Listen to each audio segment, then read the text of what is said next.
नमस्कार दोस्तों, मैं आपका दोस्त शशि भूषण गर्ग। हमने एक रेजिडेंशियल का वीडियो डाला था, तो उसमें लोगों की क्वेरी आई कि हमें फार्म भरने में दिक्कत आ रही है, तो कैसे भरें। आप देख रहे हैं मेरा YouTube channel industrial plot on Yamuna express way, और मैं हूं आपका दोस्त शशि भूषण गर्ग। मैं आपको सारी जानकारी दूंगा कि क्या प्लॉट है, ये आपको कैसे भरना है और क्या सावधानियां रखनी है, कितने पैसे लगेंगे, कैसे रिफंड आएगा, रिजर्व कोटा किनका है, किनको पक्का मिलेगा, कितनी रिजर्वेशन है, 3 तरह के पेमेंट प्लान है, तो मैं सारी जानकारी दूँगा। तो ये तो इनका ब्रोचर है मेन। 26 जनवरी से 2 दिन पहले स्कीम खत्म हो जाएगी। ये वीडियो पहले डाला हुआ है।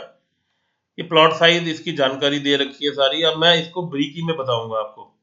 बल्कि ब्रीकी में टेक्निकली टाइम लगेगा थोड़ा-सा, वीडियो लंबा हो सकता है, एजुकेशनल वीडियो है, तो मेरे साथ बने रहें, तो ताकि मैं आपको सारा ये ब्रीकी से समझा सकूँ।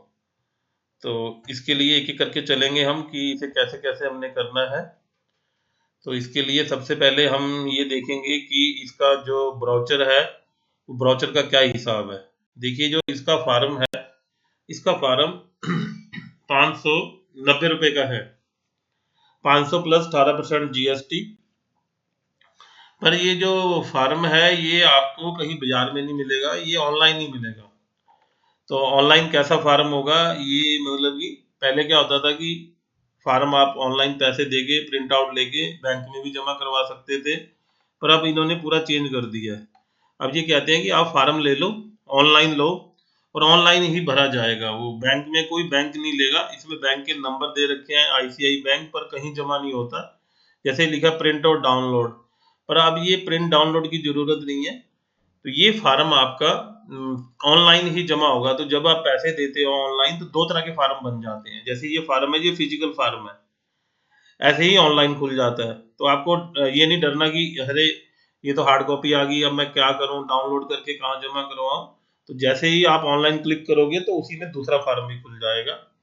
तो ये देखिए, ये फार्म का नंबर है और ये सीरियल नंबर बता रहा है। ये स्कीम है, ये आरपीएस 0521। तो इसमें आप एक आदमी भी भर सकता है, 2 आदमी भी भर सकता है, मर्जी है। यहाँ तो फोटो चिपकती है, पर जब आप ऑनलाइन भरेंगे तो आपको जब ऑनलाइन भरेंगे तो मैं आपको बता दूंगा, वहां पे फोटो आपको स्कैन करके रखनी है। ऑनलाइन ही नाम भरा जाएगा, पिताजी का नाम भरा जाएगा, को एप्लीकेंट अगर 2 बंदे मिलकर लेना चाहते हैं। पर उसमें कंडीशन है कि जो दोनों लोग मिलके लेना चाहते हैं, वो उनमें ब्लड रिलेशन होना चाहिए, भाई भाई होने चाहिए, बहनें होनी चाहिए, भाई बहन होना चाहिए। और इसमें पति पत्नी भी ले सकते हैं। देखिए, पति पत्नी में ब्लड रिलेशन नहीं है, पत्नी तो धर्म की होती है, धर्म पत्नी बोलते हैं, पर पति पत्नी भी लाउड है। ठीक है जी। तो इसमें ये फार्म में आपको भरना है। इसके अंदर मैं आगे बताऊंगा कि इसमें कोटा भी है एक। तो कोटा क्या है इसमें, वो मैं डिटेल में बताऊंगा, पर यहाँ लिखा हुआ है कि आप कैटेगरी बताओ कि आप जर्नल हो, एसटी हो, इंस्टीट्यूशनल हो, कमर्शियल हो, फैक्ट्री आपकी, या हैंडीकैप हो। हैंडीकैप का भी कोटा रहता है। उसके बाद अगर आपकी कोई फैक्ट्री चल रही है यमुना के एरिया के अंदर, रनिंग फैक्ट्री है, तो फैक्ट्री में आपको क्या अलॉटमेंट हुई, क्या प्लॉट नंबर है, इसका मतलब है। ज़्यादातर लोगों के पास ये होता नहीं है, अगर आपके पास है तो इसका मतलब है, वो मैं आपके ब्रोचर के अंदर आपको बताऊंगा। फिर आपको इसमें पता भरना है अपना। ठीक है जी। जो बंदा आम बंदा ले रहा है, तो उसके घर का पता भरना है, वो शादीशुदा है, कवारा है, मतलब नेचुरली इसे जो 18 साल की उम्र ज़्यादा है वही अप्लाई कर सकता है, मच्योर है जो एग्रीमेंट कर सकता है। भारतीय अनुबंध अधिनियम एक एक्ट बना हुआ है, उसके अंदर 18 साल से ऊपर का कोई भी बंदा अप्लाई कर सकता है। अप्लाई करने के लिए पैन कार्ड चाहिए, आधार कार्ड चाहिए, 2 चीज़ें चाहिए, और फोटोग्राफ चाहिए। ये साइज है, साइज का रेट दिया हुआ है 17,600 है। तो ये 60-90, तो जिसे आपको भरना है उसे ऑनलाइन टिक कर देना है। फिर ऑप्शन है 1 2 3, ये आपको जो ऑप्शन चुननी है चुन लीजिए। इसका मतलब मैं आगे डिटेल में बताऊंगा आपको। तो ये सिंपल सा फार्म है। उसके बाद पहले क्या होता था कि आप बैंक में जाके पैसे जमा करवा सकते थे, निफ्ट करवा सकते थे चेक देके। पर अब ये सिस्टम नहीं है, इसकी पेमेंट ऑनलाइन ही होगी। या तो ऑनलाइन करो तुरंत हाथों हाथ, या फिर आप इसे निफ्ट करवाना पड़ेगा, या आरटीजीएस करवानी पड़ेगी पेमेंट की। ये पुराना फार्म है, आप समझने के लिए मैं दिखा रहा हूँ। पहले ऐसे ठप्पा लग के कॉपी मिल जाती थी।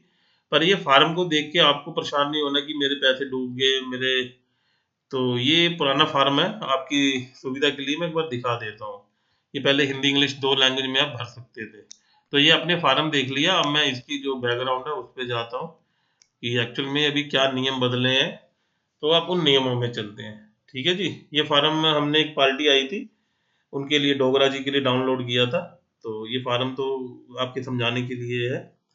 तो अब मैं आगे चलता हूँ आपके लिए कि ताकि मैं आपको आगे समझा सकूँ। देखिए जी, आगे के लिए फिर हमें आपको इसका ये मेन खोलना है इंस्ट्रक्शंस को, ये ज़रूरी है, इसे आप समझ लीजिए। पहले कह रहा है अप्लाई करने के लिए क्या-क्या चाहिए। अप्लाई करने के लिए आपको यमुना अथॉरिटी पे खुद को रजिस्टर करना पड़ेगा। उसके लिए आपके पास मोबाइल नंबर और एक ईमेल आईडी चाहिए। अगर आप अनपढ़ हो, आपको नेट की नॉलेज नहीं है, तो किसी कैफ़े में चले जाएँ, कैफ़े वाला आपका सारा काम कर देगा। अब कैफ़े वाला आपसे 500 से 1000 रुपए ले सकता है सारे काम के। और आप किसी सीए वकील की मदद लेंगे तो वो ज़्यादा लेगा, उसके टाइम की कीमत है, वो आपसे 2000 रुपए लेगा। आप अपनी सुविधा अनुसार जहाँ आपको अच्छा लगता है जा सकते हैं। तो देखिए ये बता रखा है। और आपके घर में कोई बच्चा है जो कंप्यूटर का काम करता है तो आप उसकी मदद भी ले सकते हैं। ये देखते हैं कि आपको पहले रजिस्टर्ड करना है, ब्राउज़र डाउनलोड कर लो, पढ़ लो। फीस फार्म की 590 तो जाएगी जाएगी आपकी। आपने जो अप्लाई किया मान लो नहीं मिलता है, बाकी पैसा रिफंड मिल जाएगा। ब्राउज़र को पढ़ लो। टोटल ऑनलाइन है, कहीं बैंक में नहीं जाना, बैंक में कोई फार्म नहीं जमा होगा, ऑनलाइन ही जमा होगा। आपको जो प्लॉट अप्लाई कर रहे हैं उसका 10% आपको देना होगा। अगर आप ऑनलाइन पे करते हैं तो जो जो फाइनल पेमेंट हो जाएगी, एक्नॉलेजमेंट स्लिप को सेव कर लें, व्हाट्सएप कर लें, अगर प्रिंटर है तो प्रिंट ले लें, और उसके बाद आप ये आपका कंप्लीट हो जाएगा। अब साइन अप कैसे करना है, तो साइन अप के लिए देखिए, ये जो यमुना के अथॉरिटी की साइट है उस पे जाना है आपको। साइट पे जाके तो वहाँ पे वैसे थोड़ा सा अजीब सा है, तो वहाँ पे साइन इन और साइन अप होगा। तो आपको साइन अप के बटन को क्लिक करना है, तो अपना नाम भरो, ईमेल आईडी, मोबाइल नंबर भरो और आप रजिस्टर्ड कर लो। तो आपके मेल पे एक लिंक आ जाएगा। उस लिंक को जो आप क्लिक करेंगे तो आप फिर दोबारा इसी साइट पे पहुँच जाएँगे। तो आप साइट पे जब पहुँचेंगे तो यूज़र आईडी और पासवर्ड डालना है आपको। पासवर्ड डालने के बाद आपको साइन इन पे क्लिक करना है। ये जो साइन अप लिखा हुआ है ये नया बनाने के लिए, साइन इन मतलब इसके अंदर घुसना है। तो जैसे ही आप इसके अंदर घुसेंगे तो आपको ये जानकारी माँगेगा। जानकारी क्या माँगेगा, तो ये बोलेगा कि देखिए 4 डब्बे खुल जाएँगे, download form, brochure PDF, download instruction PDF, apply online और वेरीफाई पेमेंट। जो ये पहला है इसकी अब ज़रूरत नहीं है, ये तब होता था कि जब बैंक में आपको जमा करवाना होता था फार्म, चेक के साथ या डीडी के साथ। अब इसकी वैल्यू खत्म हो गई है, पहला डब्बा आपके लिए बेकार है। दूसरे डब्बे की वैल्यू है जो ये देखिए, जो रेड सर्कल वाला है ये तो बेकार हो गया आपके लिए। इसकी कोई वैल्यू नहीं है। ये अब सारा ऑनलाइन होने से ये बेकार हो गया है। ये डाउनलोड इंस्ट्रक्शन जो मैं आपको पढ़ के बता रहा हूँ, अगर आप क्लिक करोगे यही डाउनलोड हो जाएगा। और आपको मेन इसे क्लिक करना है, अप्लाई ऑनलाइन। ठीक है जी। ये लिखा है ना अप्लाई ऑनलाइन, इसी को क्लिक करना है। जब इसे क्लिक करेंगे तो आपको वो बोलेगा भाई पैसे जमा करवाओ फार्म खरीदने के लिए। तो फार्म खरीदने के बाद फिर आपका फार्म आपके, आप जैसे ही आप पेमेंट करोगे तो आपको फार्म मिल जाएगा। देखिए यहाँ लिखा ना कि डाउनलोड फार्म, तो जैसे ही आप इसे क्लिक करते हैं तो आपको फार्म मिल जाता है। तो उसमें आपको जो साइज़ चाहिए उसे क्लिक कर लीजिए तो आपको वो, हाँ, फार्म के लिए आपको पेमेंट देनी है। ये गेटवे है, आप किसी भी बैंक से पेमेंट करके आईसीआई के गेटवे से फार्म को खरीद सकते हो, वो सॉफ्ट कॉपी आ जाएगी। इसी के अंदर ही फार्म आपका एक्टिवेट हो जाएगा। अच्छा, आप पेमेंट कैसे भी कर सकते हो, नेट बैंकिंग से, डेबिट क्रेडिट कार्ड से, आरटीजीएस कैसे भी कर सकते हो फार्म खरीदने के लिए। पर नॉर्मली अगर आप डेबिट कार्ड से करोगे, क्रेडिट कार्ड से करोगे तो कुछ पैसे आपको 5-6 रुपए फालतू देने पड़ेंगे, उनका सर्विस चार्ज है। जैसे आप कोई भी ऑनलाइन ट्रांजैक्शन करते हो तो पहला तो यही है कि इसमें जाके आप फार्म खरीद लो। पर जैसे ही फार्म खरीदेंगे तो आपके पास एक इसके अंदर ऑटोमेटिक एक सॉफ्ट कॉपी एक्टिवेट हो जाएगी और उस फार्म का एक नंबर होगा। ये देखिए, जैसे आपने फार्म खरीद लिया तो आपका एक एप्लीकेशन नंबर आ गया इधर, RSD 10,002, और ये जिस बंदे ने खरीदा है उसका नाम आ गया। जो अप्लाई करना चाहता है वो साइज आ जाएगा और अमाउंट आ जाएगी। अब मेन खेल यहीं से शुरू होता है, अप्लाई ऑनलाइन। आप जैसे अप्लाई ऑनलाइन को क्लिक करेंगे तो जो आपका फार्म नंबर है वो खुल जाएगा आगे। जैसे ही आपने क्लिक किया तो ये देखिए फार्म खुल गया आपका। ये फार्म खुल जाएगा। अब फार्म खुलने के बाद वो आपसे बेसिक जानकारी लेगा कि अपना नाम बताओ, जन्म तिथि बताओ, कि को एप्लीकेशन है तो उसका नाम बताओ। जैसे सभी जगह होता है, पिता का नाम बताओ। ठीक है जी। डेट ऑफ बर्थ बताओ, कैटेगरी बताओ। अगर 2 लोग अप्लाई कर रहे हैं तो जो पहला बंदा है उसी की जानकारी मांगी जाएगी, दूसरे का सिर्फ नाम आएगा, ज़्यादा कुछ नहीं आएगा।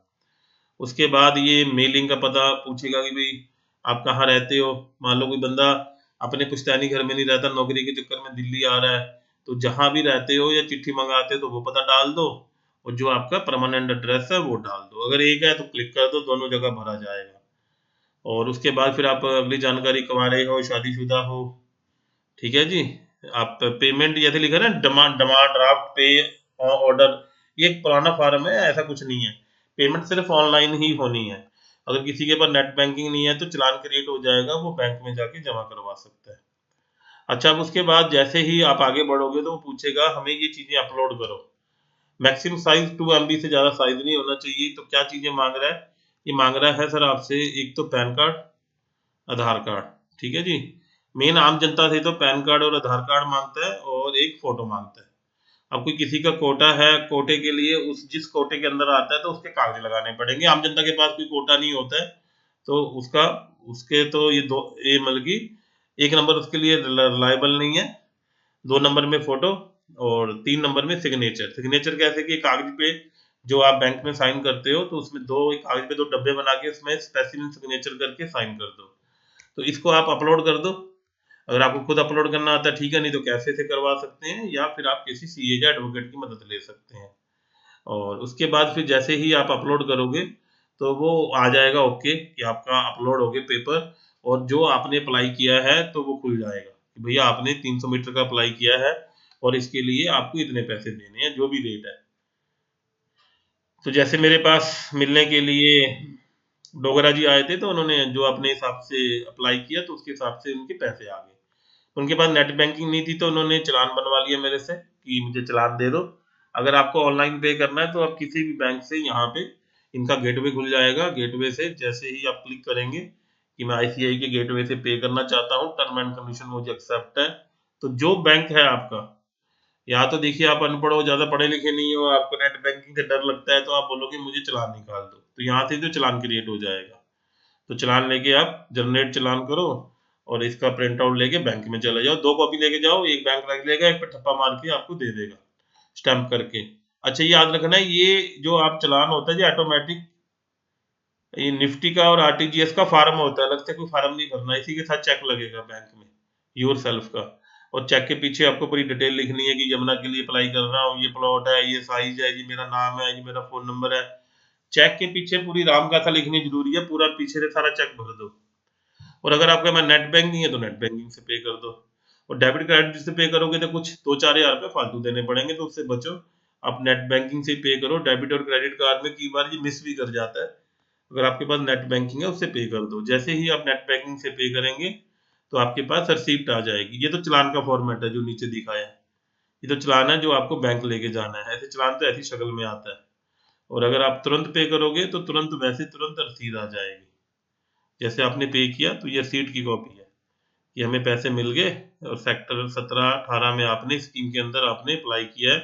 ये साइड पे इसका पूरा रेफरेंस नंबर आ जाता है। ये पूरा जो देख रहे हैं आप कि इस फार्म के अगेंस्ट, इस ट्रांजैक्शन के अगेंस्ट, इस रेफरेंस के अगेंस्ट, इस तारीख को इस कस्टमर ने जिसका मोबाइल, ये फेक डाटा है सारा, बल्कि आपने अप्लाई किया। ठीक है ना, ऐसा नहीं इसको फोन में लाके पंगा लेते रहो इस बंदे से, ये फेक डाटा है। तो इसमें ऐसे ये सीट आ जाएगी, इसे आप सेव कर लो या प्रिंट आउट करके रख लो। और तो ये मतलब की स्कीम है। और इसमें एक बंदा एक पैन कार्ड पे एक ही अप्लाई कर सकता है। तो ये आपकी स्कीम होगी। तो ये पूरा इसमें जानकारी है पेमेंट करने की। और अगर बैंक में करना है बैंक में करो, और आपको ऑनलाइन करना है ऑनलाइन ज़्यादा बेस्ट है, ऑनलाइन आसान है। तो उसके बाद जब आप ऑनलाइन पे कर सकते हो तो कभी भी आप चालान भी वहाँ से देख सकते हो कि मेरे पैसे पे हुए कि नहीं। तो ये थी पेमेंट और फार्म भरने की इंस्ट्रक्शन।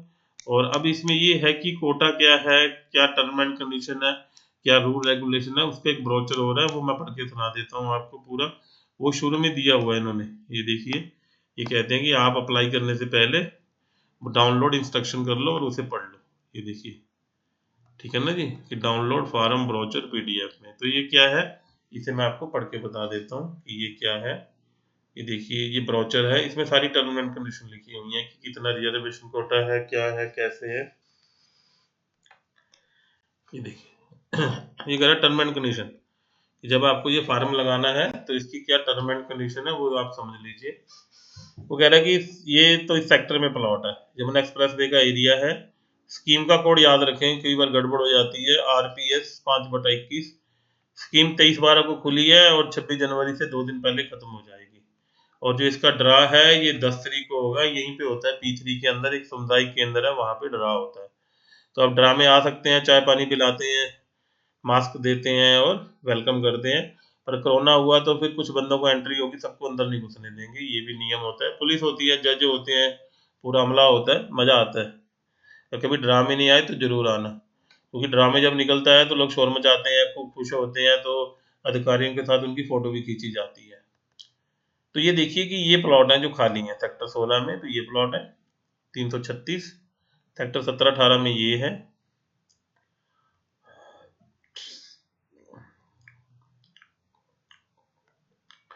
अब जैसे आपने 120 लगाया तो 120 में ये ऑप्शन नहीं है कि आपको कहीं भी निकल सकता है 120 वाला। ठीक है, 120 में ये नहीं कह सकते कि मैं 16 में मिले या 17 में मिले, 120 में वो किसी भी जगह आपको निकल सकता है। ये तो फार्मों की इन्होंने डिटेल बता दी, साथ में पैसे बता दिए। इसमें एक चीज समझने वाली है, वो समझ लीजिए। कुछ लोग यहाँ पे कंफ्यूजन करते हैं। कंफ्यूजन क्या है कि इसमें लिखा है कि जो SC हैं या ST हैं, जो सरकार के द्वारा, कि उन्हें आधे पैसे देने हैं। में आधे पैसे अप्लाई करने के लिए देने हैं, ना कि रेट आधा है उनके लिए। SC और ST के लिए रेट वही है 17,600 का, 17,800 का। पर एक बार अप्लाई करने के लिए उनसे कम पैसे मांगे जाते हैं, जब उनका ड्रॉ आ जाएगा तो पूरे ही पैसे देने पड़ेंगे। तो इसमें कंफ्यूज नहीं होना है कि उनके लिए रेट हाफ है। उनके लिए रेट हाफ नहीं है, रेट सबके लिए बराबर है, रेट में कोई भी नहीं है। हाँ, इसमें ये समझ लीजिए कि जो रिजर्वेशन है वो ऐसे है, ये ऊपर दी हुई है कि टोटल 120 मीटर के 200 प्लॉट है। 35 प्लॉट तो उनके हैं फार्मर कैटेगरी के, कि जिनकी जमीन एक्वायर हुई है। अगर आपके पास वो एक फार्म नंबर 12 होता है, उसकी कॉपी लगा दो कि मेरी इस एरिया में जमीन गई है। मतलब कि जिस यमुना में, तो यमुना वाले की जमीन जानी चाहिए, ऐसा नहीं नोएडा वाला उठ के आ जाएगा। उसके बाद अगर यमुना में किसी ने फैक्ट्री चालू कर दी, अब फैक्ट्री तो ले ली, बंदा दिल्ली से आ रहा है, गुड़गांव से आ रहा है, तो उसको रहने के लिए भी सरकार प्रेफरेंस देती है। अगर उसका फैक्ट्री चालू है, सर्टिफिकेट मिल गया ऑपरेशनल का, तो 5% प्लॉट उसके लिए रिजर्व है। मतलब कि 10 प्लॉट उसके लिए होगी, 17.5 पॉइंट किसानों के लिए होंगे, और जो बाकी बचे हुए आम जनता के लिए। तो अगर आपके पास, आप इस कैटेगरी में आते हैं कि आप किसान, आपकी जमीन गई है मुआवजे में, और ये आपकी फैक्ट्री है, तो आप उसका सर्टिफिकेट लगाएंगे तो आपको रिजर्वेशन कोटे में अलग से मिलेगा। ऐसा नहीं कि आप कोटे में डल गई पर्ची, और कोटे में नहीं निकला तो पर्ची फिक जाएगी। तो कोटे में तो जाएगी जाएगी, अगर कोटे में नहीं मिला तो जर्नल में ऑटोमेटिक शिफ्ट हो जाएगी, मतलब कि डबल पर्ची चलेगी उसकी। जैसे मान लो किसान है और उसने फैक्ट्री भी लगा रखी है और जर्नल भी है, तो पहले पर्ची उसकी फार्मर कोटे में जाएगी। मान लो वहां नहीं निकला तो वो पर्ची उसकी इंडस्ट्री में शिफ्ट हो जाएगी। मान लो वहां नहीं निकला फिर जर्नल में जाएगी, तो उसकी पर्ची 3 बार घूमेगी, अगर उसमें क्या सारी फैसिलिटी है तो ऐसे ही उसे बेनिफिट मिलता है। तो ये लिख रखा है कि ये सारी रेरा के अंदर रजिस्टर्ड है, ठीक है जी। उसमें ये भी लिखा है कि अगर आपका घर पार्क के सामने है या ग्रीन बेल्ट कोने में आता है तो 5% बाद में एक्स्ट्रा देना पड़ेगा रेट से। और अगर आपका कॉर्नर का घर है तो भी 5% एक्स्ट्रा होगा, वो रेट बढ़ जाएगा। उसके बाद लिखा कि अगर आपका घर 18 मीटर रोड के ऊपर है तो भी 5% एक्स्ट्रा है। और अगर मान लो आपकी सारी लोकेशन आ गई एक साथ, तो 15% से ज्यादा एक्स्ट्रा नहीं हो सकता। कि मान लो आपका कोना भी आ गया, ग्रीन बेल्ट भी आ गया, 18 मीटर पे भी आ गया, तो मैक्सिमम सिंगल प्लॉट पे 15% से ज्यादा प्रीमियम एक्स्ट्रा चार्ज नहीं कर सकते। ठीक है जी। ये रिजर्वेशन कोटा 22.5% है इसके अंदर, वो इससे ज्यादा नहीं हो सकता। उसके बाद लिखा है कि out of the plot reserve from institutional function farmer who has been acquired the 21% plot with the reserve for the SC and ST applicant respectively. इनको छोड़ के सरकार चाहे तो ST और उसके लिए भी रिजर्व कर सकती है अगर चाहे तो। उसके बाद जो डिसेबल पर्सन है उनके लिए भी रिजर्वेशन है 4% की, इसमें लिखा हुआ है कि वो भी उनके लिए रख सकती है। और अथॉरिटी को लगता है कि हैंडीकैप है तो उसको जो इनके नियम एंड कंडीशन है उसके हिसाब से बेनिफिट मिलेगा। मान लीजिए plot 1% of the reservation out of 4%, और जो हैंडीकैप में अंधे भी हैं उनको भी प्रेफरेंस मिलेगी। फिर हैंडीकैप ऑब्लिक एससी और एप्लीकेंट जो हैं उनको अपना एक सर्टिफिकेट जब वो अप्लाई करेंगे तो साथ साइट पे अपलोड करना पड़ेगा ताकि उन्हें ये बेनिफिट मिल सके। और जितनी भी कैटेगरी हैं सबके अलग अलग ड्रा होंगे, और ऐसा नहीं है कि टोटल एप्लीकेशन को डाल के एक साथ ड्रा निकाल दें। तो हर एक 120 का अलग होगा, 200 का अलग होगा, 162 का अलग होगा, तो सबके अलग अलग ड्रा होंगे। बाकी उन्होंने रेट भी बताया कि 120 मीटर जो छोटा है उसका रेट ज़्यादा है, 17,800 है, और जो 200 मीटर है या उससे बड़ा है तो 17,400 का रेट है। तो रेट भी इसमें दो है, 17,400, 17,800। छोटे का महंगा है, बड़ा सस्ता है, 400 रुपये का ही अंतर है। और रीसेल में वहाँ रेट चल रहा है, अगर अच्छा प्लॉट है रोड के ऊपर है तो 30,000, अंदर है तो 25,000, और जो बड़ा प्लॉट है तो 20,000। तो ये रीसेल के रेट है, और छोटे का रेट अच्छा है अगर आपका रोड के ऊपर आता है। फिर ये कह रहे हैं कि हम आपको जब अप्लाई करोगे तो उसमें भी 3 कंडीशन है, ये भी आप समझने वाली बात है। ऑप्शन 1, 2, 3, जैसे मान लो 3 भाई हैं, ए बी सी। अब एक भाई तेज है, उसने कहा कि मुझे दे दो, मैं सारे पैसे अभी दे देता हूँ। दूसरा कहता है मैं गरीब हूँ, मेरे पास ज्यादा नहीं है, मुझे दे दो, आधे अभी दूंगा आधे बाद में दूंगा किस्तों में। तीसरा कहता है मैं तो बहुत ही गरीब हूँ, मैं तो 30% दूंगा बाकी किस्तों में दूंगा। तो छोटी कहती है कि मुझे अमीर बंदा चाहिए कि जो सारे पैसे अभी दे दे, क्योंकि मुझे डेवलपमेंट करनी है, एयरपोर्ट बनाना है। तो जो प्रेफरेंस फर्स्ट में जो आएगा उसको ड्रॉ में प्रेफरेंस मिलेगी, पहले उसको माल मिलेगा। अगर बचेगा माल तो ऑप्शन 2 पे जाएगा, 2 से बचा तो 3 में जाएगा। तो ये भी एक ड्रा का इंपॉर्टेंट पार्ट है। तो आपको ऑप्शन 1, 2, 3 का भी ध्यान रखना है फॉर्म भरते हुए कि आपको कौन सी ऑप्शन अडॉप्ट करनी है। उसके बाद मिला कि भैया जिनका अलॉटमेंट होगी तो 20% देना होगा 60 दिन के अंदर, और जिनको नहीं मिलेगा उनके पैसे रिफंड हो जाएंगे।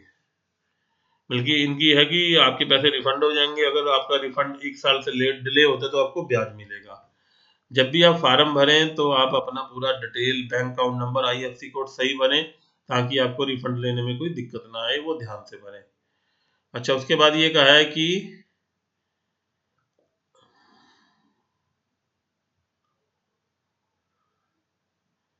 अगर कोई फर्स्ट ऑप्शन अडॉप्ट करता है तो 60 दिन के अंदर लॉटमेंट पे 10% गया, 90% पैसे उसे 60 दिन के अंदर देने पड़ेंगे, तभी लॉटमेंट लेटर इशू होगा, नहीं तो प्लॉट कैंसिल हो जाएगा।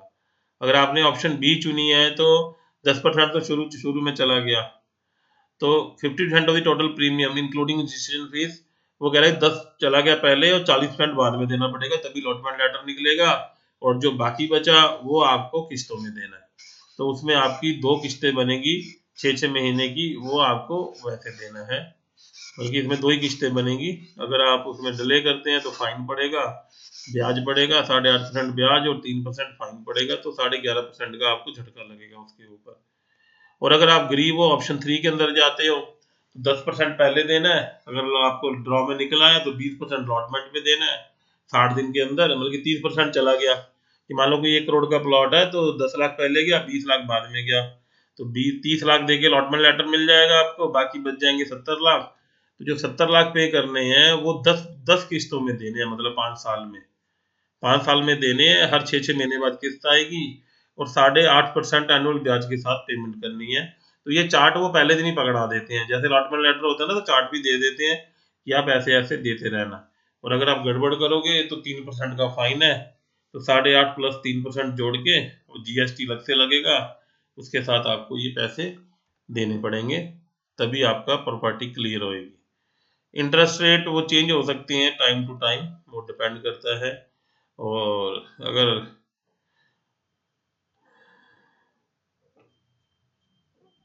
अगर आपने कोई भी ऑप्शन नहीं चुनी तो ये माना जाएगा कि आपने फर्स्ट ऑप्शन चुनी है। और आपकी पेमेंट होने के अलॉटमेंट के बाद और किस्तें,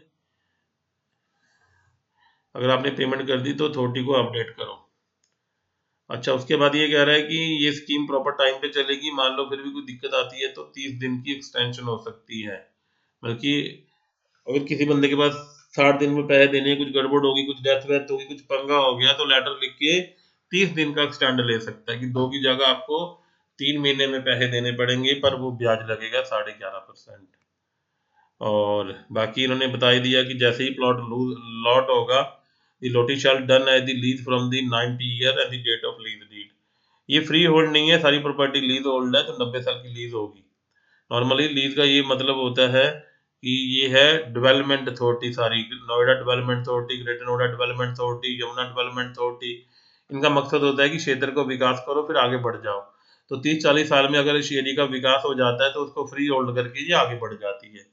तो ये लीज होल्ड का कंसेप्ट खत्म हो जाता है, तो 90 साल के बाद वाली जरूरत नहीं पड़ती। नॉर्मल कोई भी लीज वाली प्रॉपर्टी 30-40 में फ्री होल्ड हो जाती है।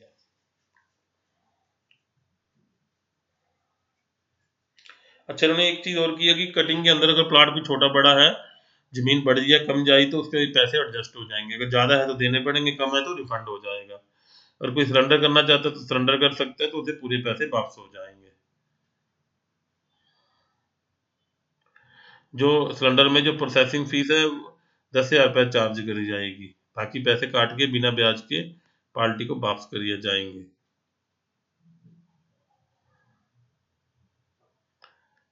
लीज का मतलब ये है कि आपको अथॉरिटी के जो भी टाइम टू टाइम है रूल रेगुलेशन है वो फॉलो करना पड़ेगा। प्लॉट अभी जैसे नंबर लॉट नहीं है, तो जैसा है वैसे के आधार पे आपको अनकंडीशनल लेना पड़ेगा। जैसे किसी के प्लॉट में खड्डा है तो खुद ही मिट्टी भरवानी पड़ेगी, या किसी का ऊंचा है तो मिट्टी खुद निकलवानी पड़ेगी। तो ये सारा दिया हुआ है। बाकी उन्होंने कहा है कि आपको जैसे ही प्लॉट की अलॉटमेंट हो जाएगी, तो in the scheme of allotment shall be done in the manual draw and the tentative date of the draw in the 10 March को ड्रा होना है। अगर कोई चेंज होता है तो अखबार में निकाला जाएगा कि कोरोना प्रोना ओमिक्रॉन थर्ड के कारण ड्रा चेंज हो गया, वो बता देंगे अखबार में। और जो लोगों को निकलेगा 30 दिन के अंदर अंदर उनको अलॉटमेंट लेटर मिल जाता है।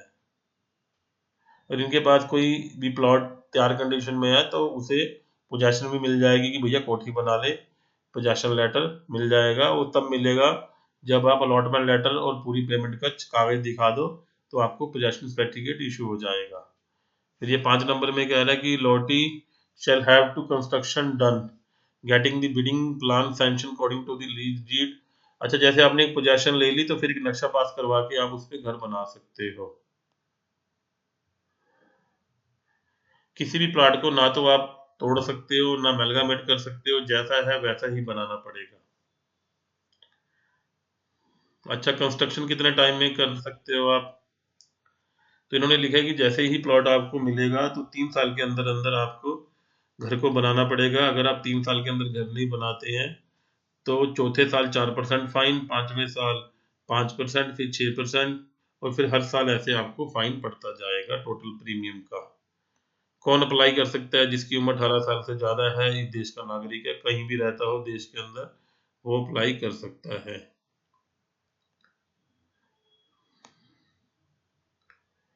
को एप्लीकेशन में कौन कौन आता है? मदर, फादर, ब्रदर, सिस्टर, सन, डॉटर, हस्बैंड, वाइफ, ये बंदे आपस में को एप्लीकेंट हो सकते हैं। डिपेंडेंट या जिसकी 18 साल की उम्र कम है वो को एप्लीकेंट नहीं हो सकते। बल्कि को एप्लीकेंट मतलब उसे भी कॉन्टैक्ट एक्ट के अंतर्गत कॉन्टैक्ट करने की पावर होनी चाहिए।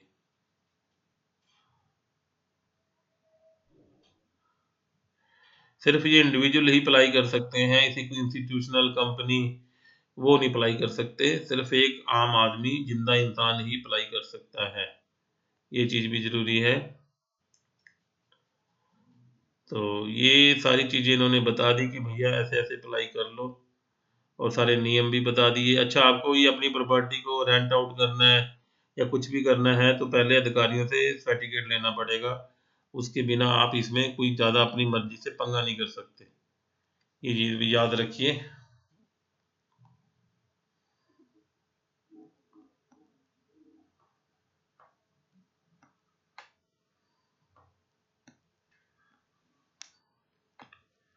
अच्छा, कोई कंपनी यहाँ काम कर रही है तो उसका डायरेक्टर अपने नाम से अप्लाई कर सकता है, तो उसका प्लॉट मिल जाएगा।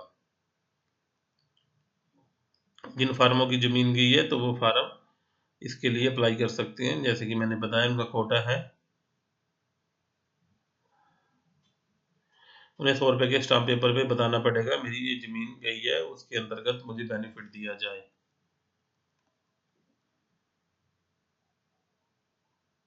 अगर एक बार प्लॉट ले लिया तो दोबारा नहीं ले सकता। किसान ने एक बार ले लिया तो दोबारा नहीं ले सकता।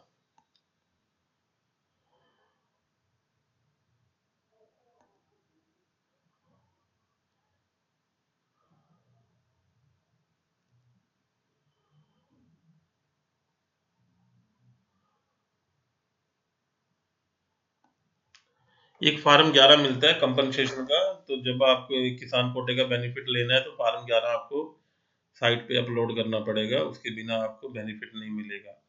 और किसी किसान का कोई प्रॉपर्टी को लेके झगड़ा चल रहा है तो उसको बेनिफिट नहीं मिलेगा। और कोई लगता है कोई बंदा गड़बड़ कर रहा है तो उससे उसका वो फार्म उसका उसका रिजेक्ट हो जाएगा अगर कोई गड़बड़ करेगा।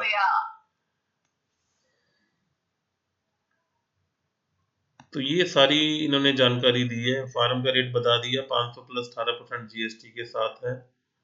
और ये ऑनलाइन ही है सारा।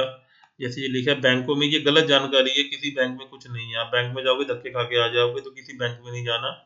ग्रेटर नोएडा, नोएडा दिल्ली कुछ नहीं है, टोटल ऑनलाइन है। ये पुराना फार्म है, उसी को छाप दिया इन्होंने। और कंप्लीट ऑनलाइन है। ये लिखा है ना, change in the entity of the application farm. ये तो सारा ऑनलाइन है, तो आप अपने हिसाब से ठीक कर सकते हो। मैनुअल में तो एक बार भर दिया तो कटिंग नहीं हो सकती, ऑनलाइन में आप गलत भरने से ठीक कर सकते हो। अगर आप ड्रॉ से पहले चाहते हो कि मेरे पैसे वापस कर दो, तो एप्लीकेशन लेके आप अपना रिफंड ले सकते हो। तो आपका फार्म ड्रॉ के अंदर नहीं जाएगा।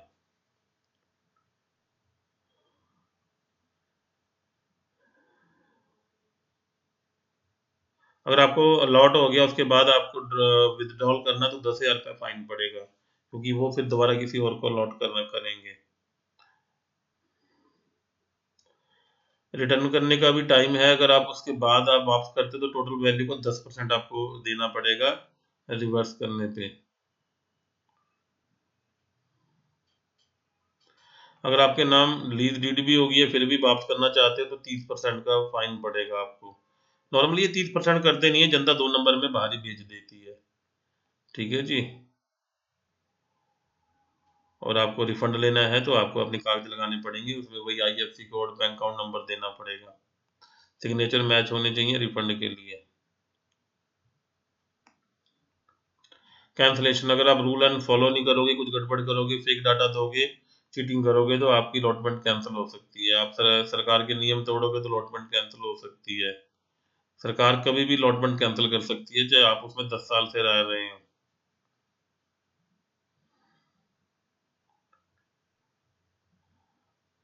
और अगर आपका प्लॉट कैंसिल हो गया पर आप जेन्युइन थे तो 6 महीने के अंदर आप रिस्टोर भी करवा सकते हो।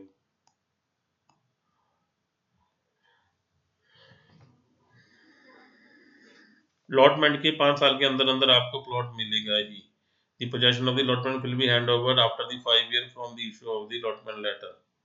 मैक्सिमम 5 साल है, उससे पहले भी मिल सकता है। The possession of the handed over after the 5 year from the issue of the allotment letter। allotment letter legal evidence है कि आपको प्लॉट अलॉट हो गया है।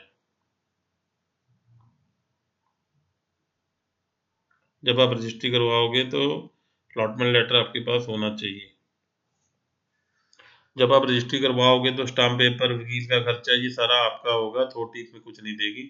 जो बंदा रजिस्ट्री करवाना आएगा वही चार्ज करेगा। कोई भी डॉक्यूमेंटेशन का खर्चा है उसी को देना पड़ेगा। मॉर्टगेज का खर्चा, किसी को और को ट्रांसफर कर रहा है उसका खर्चा, जो अपने लीगल हेयर को ट्रांसफर करना चाहता है तो उसका खर्चा, सारा ये अपने बंदों को ही देना पड़ेगा।